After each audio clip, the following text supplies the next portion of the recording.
A energia interna, ela está vinculada exatamente com a temperatura, com o grau de agitação da molécula, com a energia cinética que eu tenho.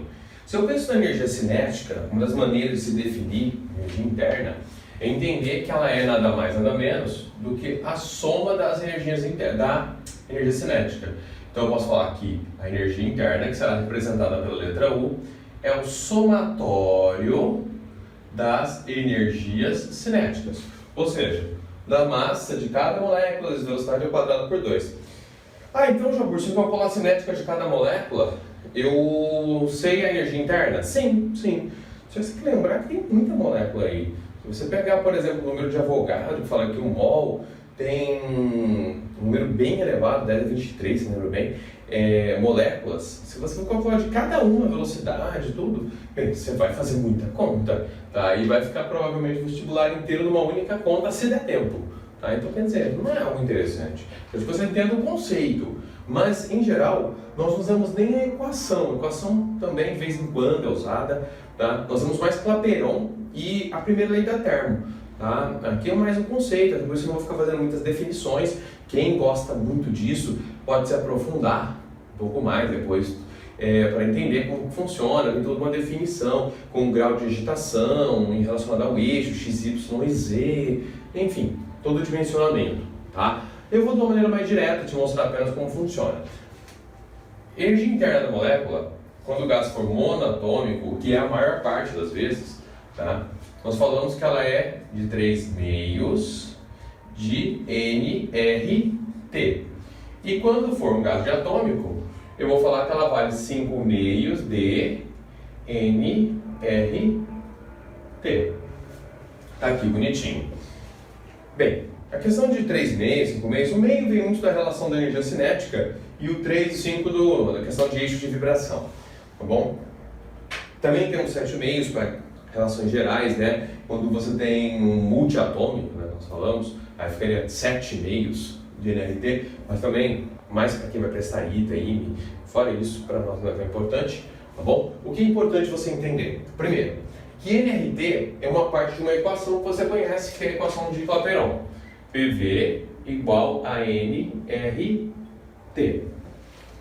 Segunda coisa, que para nós, mais importante do que ter a energia interna de um ponto é ter a variação da energia interna em uma transformação.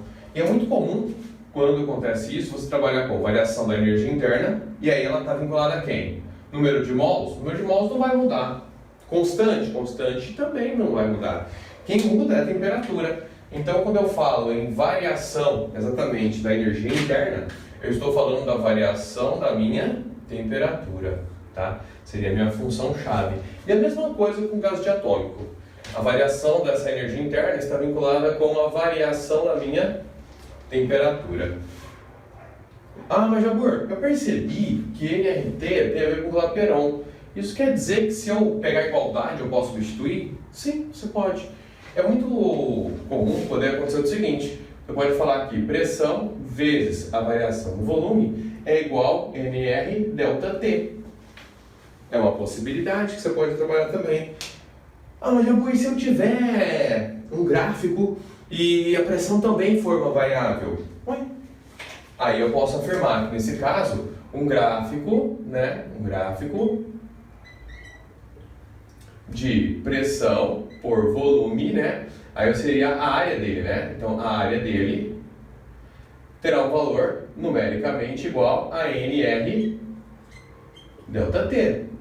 Isso é apenas uma observação, não é uma equação. Mas se eu precisar, eu puder, nós já vimos isso acontecer em gráfico lá na Universidade Federal de Juiz de Fora. Já colocou uma vez uma situação que ele colocou exatamente dessa forma. Ele dava a área de um gráfico, né?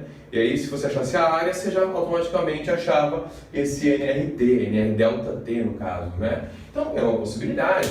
Mas, Jabur, P delta V não é o trabalho? Sim. Então, eu poderia falar que é 3 meios do trabalho? Sim. Sempre que tiver trabalho, né? Posso falar então que a energia interna seria 5 meios de P delta V? Sim. Mas se delta V for zero, o trabalho é zero. Aí você não pode usar a relação. Por quê? Porque a sua energia interna está vinculada com a variação da temperatura, não do volume.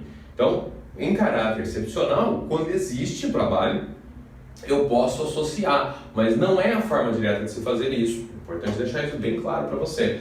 Há casos que se aplica. Se for trabalho zero, eu vou aplicar, porque não está vinculado volume com temperatura. São duas funções distintas, ok? Maravilha! Tá? Então isso daí seria a nossa função base. Mais uma vez, aquele detalhezinho muito importante, certo? Para transformações,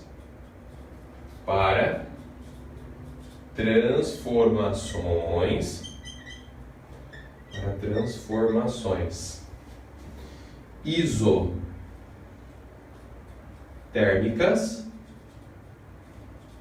O que era a transformação isotérmica, gente? Aquela transformação cuja temperatura é uma constante. E como já te falei no passado, se a temperatura for uma constante, então ela não está mudando. Então a variação da temperatura é igual a zero. Logo, é muito importante que eu entenda que se a variação da temperatura for igual a zero, ou seja, não tiver variação de temperatura, a minha variação na energia interna vai ser igual a zero. Ah, então não tem energia interna, Japur? Não, ele tem. O que ele não tem é a mudança, a variação.